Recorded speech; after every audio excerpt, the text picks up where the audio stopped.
السلام عليكم ورحمة الله تعالى وبركاته. habeennimadii sabtida shaqaalaha gurmadka dalka Morocco ayaa soo saaray meydka cunug yar oo 5 maalmood ka hor ku dhacay ceel aad u qoto dheer oo ku yaala dhinaca waqooyi ee wadankaasi. Waxa guul dareystay isku day aan dalkiisa loo kala harin oo lagu doonayay in wiilka isagoo nool lagu soo bixiyo. Rayaan Salim oo 5 jir ahaa ayaa ku ciyaarayay meel u dhow ceelka oo qodan 30 mitir ka hor intuusan ku dhicin. wararka ku saabsan geerida Rayaan waxaa si lama filaan ah ku noqotay dadka isticmaala baraha bulshada gaar ahaan dalalka Carabta kuwa oo arintaasi dhow la socday horumarka lagu sameynayo howlgalka gurmadka rajana ka qaba inuu noolaado doono. Waxaa laga yaabaa in qaabku uu ceelku u sameeysan yahay iyo cunug yar oo aan waxba kala ogeyn ku jira mugdiga ay sabab u noqotay in dad badan qulubtooda gilgisho.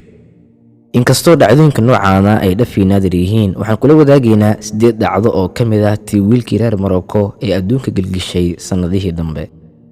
waddanka koowaad waa Algeria. bishii December ee sanadii 2018 dalka Algeria nin dhalinyaro ah oo 30 sano ku dhex jira laguna magacaabo Ashiah ayaa ku dhacay ceel hore u qodan kaasoo u qodnaa 100 mitir balaciisuna uusan ka badnayn 35 sentimitir oo ku dhawaad 2 taak lagu xisaabo gacanta qofka caadiga ah. Ashiah ayaa ceelkaasi ku xirnaa muddo 4 maalmood ah. maalintii ugu horeysay cid ogaatay ma aysan jirin inuu ku dhacay halkaasi. maalinkii labaad ayaa qayladiisa maqlay cunug yar.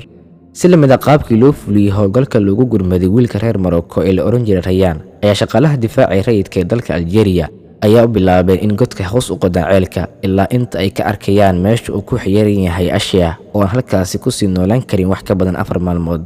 hawsha qodista godka oo qaadatay 9 maalmood ugu dambeyntii shaqaalaha gurmadka ayaa waxay u tagay meydkiisa. qisada Ashiah qudheedu waxay noqotay mid ay si weyn ugu naxin dadka isticmaala baraha bulshada.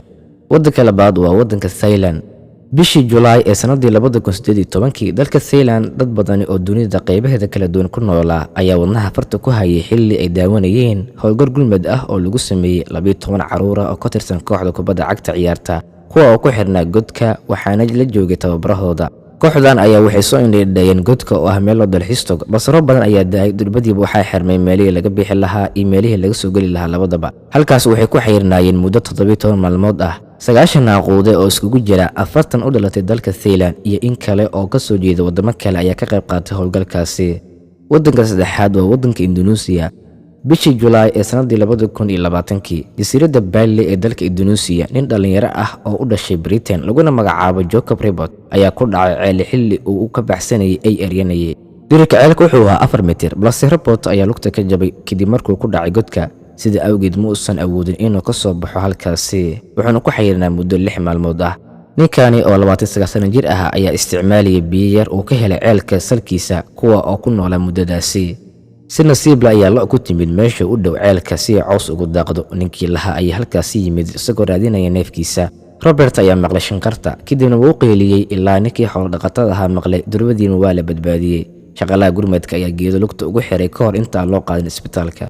waddanka afraad waa waddanka Chile.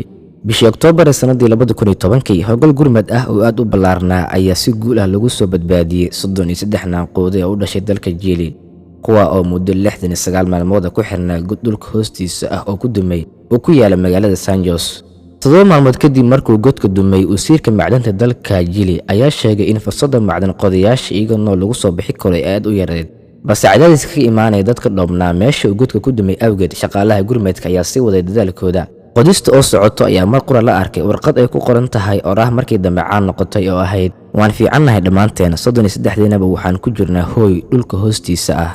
kooxda gurmadka ayaa markii dambe mid u soo bixiyay shaqaalaha macdan qodayaasha ee godka ku dumay.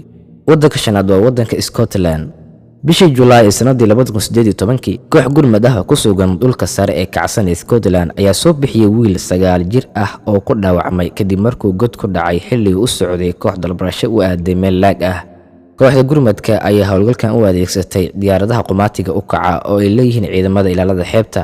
aad been u adkayd in la gaaro meesha maadaama uusan jirin hoos bannaan meel la diyaarada dhigi karo. dhacdada lixaad waxay ka dhacday waddanka Shiinaha. bishii January ee sanadii 2016 shaqaalaha gurmadka oo ku sugan gobolka Shandong ee bariga Shiinaha ayaa 4 ruux oo kaliya ka badbaadiyay 17 macdan qode oo 36 maalmood ku xirnaa god dhulka hoostiisa oo ku dumay. agaasimaha guud ee shirkadda macdan qodayaasha shaqaalahaasi waday ayaa isdilay muddo kadib musiibadaasi. in ka badan 400 ruux ayaa ka qayb qaatay howlgalka gurmadka.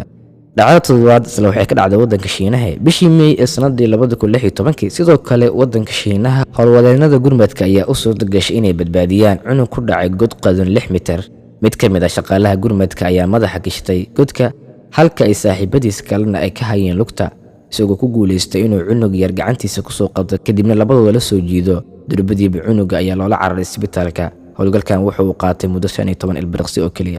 dhacdada ugu dambeysay waxay ka dhacday waddanka Mareykanka bishii Maaj ee sanadii 2013. gobolka Florida ee dalka Mareykanka, nin ku jira da'da 30 sano laguna magacaabo Jeff Bush ayaa la waayay isagoo sariirtiisa jiifa kadib markii uu laqay god 6 mitir ah. dhacdadaasi ayaa sabab u ahayd dhulka oo go'ay, dhulka oo sii dumayay iyo godka oo balac ahaan aad u ballaartay ilaa 30 mitir ayaa adkeysay in la gaaro Bush. sidaa ayaana waxaa lagu joojiyay howlgalka gurmadka.